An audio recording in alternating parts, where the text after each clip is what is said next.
Aujourd'hui, journée toute spéciale sur oui. musculationprisedemasse.com. Si c'est la première fois que vous écoutez une vidéo de musculationprisedemasse.com, vous tombez bien. Ben, vous tombez bien parce que ça va être une grosse histoire d'Étienne. Et sur Musculation Prise de Masse, on répond à vos questions de musculation. On fait des chroniques au gym des fois. Ça fait un petit bout, mais on va y revenir. Et des fois, on a des stories aussi comme Étienne aujourd'hui. Et je m'en voudrais de ne pas plugger ça avant que ça finisse parce que là, on est samedi, puis vous avez jusqu'à dimanche soir minuit pour pouvoir avoir le premier mois au Club du Programme du mois à 1 $ seulement. Donc, la raison pour laquelle on fait ça, c'est parce qu'on est vraiment confiant que vous allez adorer le Club du Programme du mois. On fait des chroniques à chaque semaine. Vous allez avoir accès aux deuxièmes vidéos exclusives pour les membres. Vous allez avoir votre programme d'entraînement que vous allez pouvoir commencer à faire tout de suite pour commencer à prendre de la masse musculaire.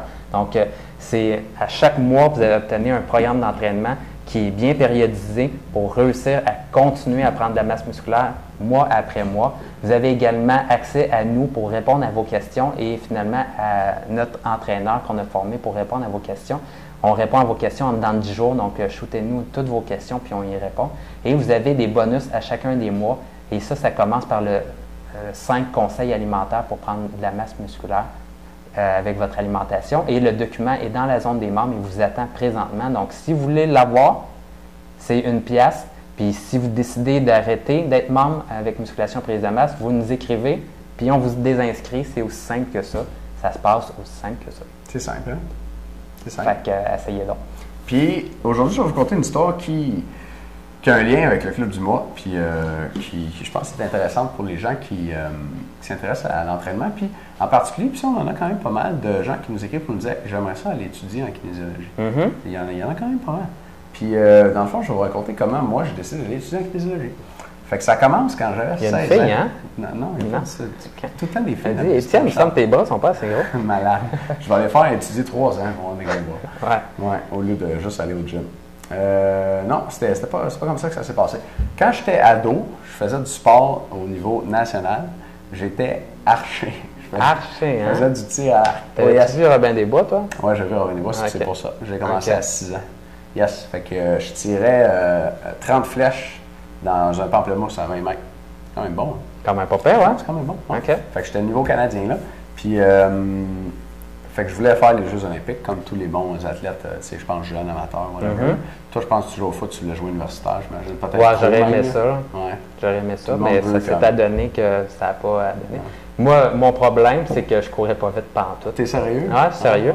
Ben, descends, là, mais jamais assez vite pour faire une carrière universitaire. La vitesse, puis, moi, je m'étais engagé des entraîneurs personnels, puis je leur avais peut-être pas dit, tu sais, je veux pas leur en vouloir non plus, je leur avais peut-être pas dit que, tu sais, je veux que tu me fasses courir plus vite, mais tu sais, dans un sens, je voulais m'entraîner pour le football, puis j'ai jamais couru plus vite, il fallait que je fasse du sprint, mais à l'époque, c'était peut-être pas super bien connu.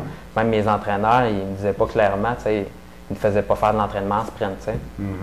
Là, c'est plus développé aujourd'hui, mais j'aurais pu, en dedans de 3-4 mois, améliorer ma vitesse sur le sprint si j'avais fait un bon entraînement, puis, tu sais, être beaucoup plus décent au football, tu sais, parce que tu n'as pas besoin.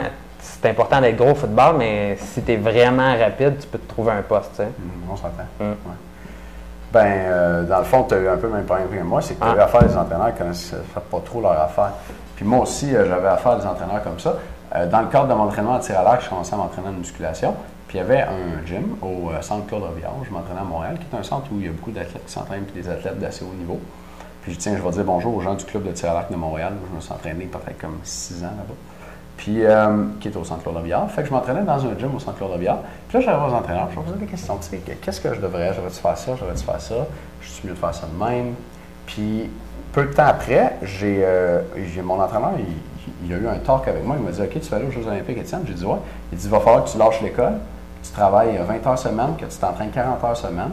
Tu vas t'entraîner comme un malade comme ça pendant 5 ans. Tu vas aller aux Jeux olympiques. Tu ne te classeras pas dans les 3 premiers parce que le Canada n'est jamais arrivé dans le top aux Jeux olympiques parce qu'il n'y a pas d'argent dans le financement des athlètes. Puis ta carrière va se finir vers 30-35 ans. Tu n'auras pas de diplôme, pas de profession. Puis tu vas faire genre 15 000 par année. C'est beau ça, mais tu vas avoir été aux Olympiques. Ouais, wow! All right! Alors, ça va à peine, j'ai dit let's go coach. Non, il m'a comme réveillé. Il m'a fait me rendre compte que c'était difficile la vie d'athlète, puis qu'il n'y avait pas vraiment d'avenir dans le tir à l'arc. Je pense que quand tu as fait du sprint, on connaît, mettons, Bernie Surin ou Donovan Bailey ou même Ben Johnson, malheureusement, tristement dans son cas, mais il y a des athlètes, ou même au Québec, là, Alexandre Despatie, des gens comme ça qui font une belle carrière. Qui font une belle carrière puis qui peuvent se recycler un peu après leur carrière d'athlète parce qu'ils sont très connus. Mais pouvez-vous me nommer un archer canadien, vous autres, au Québécois? Pas bien.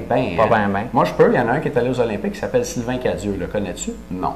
Puis Sylvain Cadieux, genre, à cette heure, il travaille. Je ne sais pas s'il continue à tirer, mais ce gars-là, ça n'a rien fait pour lui d'aller aux Olympiques. Ben, à part sa fierté personnelle, peut-être. Fait que quand j'ai pensé à ça, je me suis dit, non, merci. Puis j'ai décidé de continuer d'étudier à l'université, puis tout. Puis là, j'ai lâché le tir-à-l'arc, je suis allé faire plus de musculation, puis j'ai posé plus de questions aux entraîneurs au gym. Puis là, je voulais prendre la masse, puis tout. J'avais 16-17 ans, je pesais genre 30 livres de moins qu'aujourd'hui, puis j'étais là, ouais, tu sais, j'ai le goût de pogner avec les filles, tu sais. Ouais, c'est le temps, là. C'est le temps, man. C'est le temps. Puis les entraîneurs, ils se contredisaient full pin, vraiment. Puis sur la même question, à un moment donné, à force de voir ça, j'allais poser la même question à 2 entraîneurs différents, puis j'avais 2 réponses très différentes. Puis des fois même, ils me disaient des choses complètement opposées. Fait que je me disais, aïe, ils savent pas de quoi ils parlent, tu sais.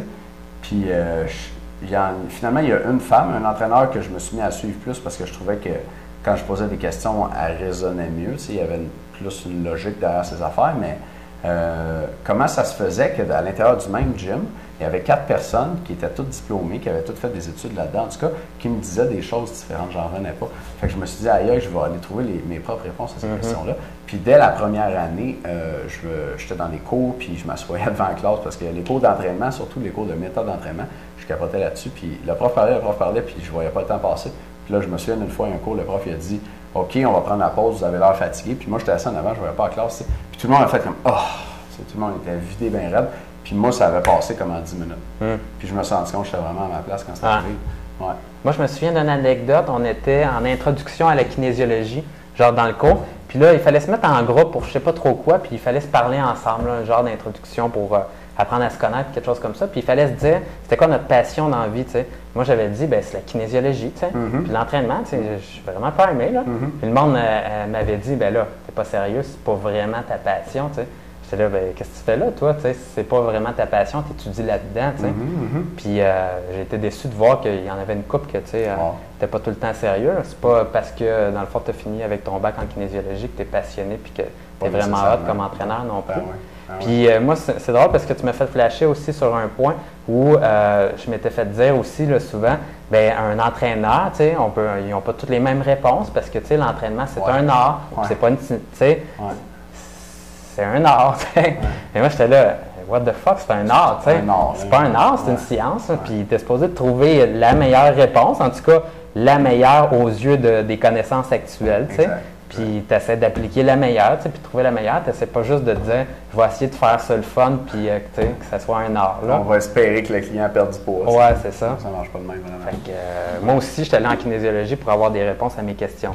Ouais, puis ben maintenant, je pense que je suis un entraîneur assez qualifié. En tout cas, mes clients ils obtiennent d'excellents résultats. Puis, je suis content de pouvoir en faire profiter au monde. Puis, quand j'avais commencé à m'entraîner, j'avais rencontré du monde qui savait vraiment ce qu'il faisait, ben, j'aurais des résultats pas mal vite. J'aurais pas pris toutes ces années-là avant de me rendre compte, commencer à savoir comment bien m'entraîner.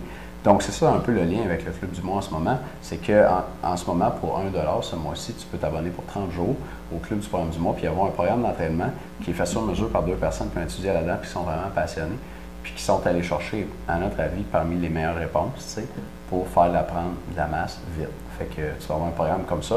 Un programme, quand tu le reçois, c'est une feuille PDF que tu peux imprimer, puis il y a des vidéos qui t'expliquent les programmes. Ça a l'air de rien, là, mais derrière le programme, il y a des centaines d'heures, tu sais, de formation, de réflexion puis d'expérience.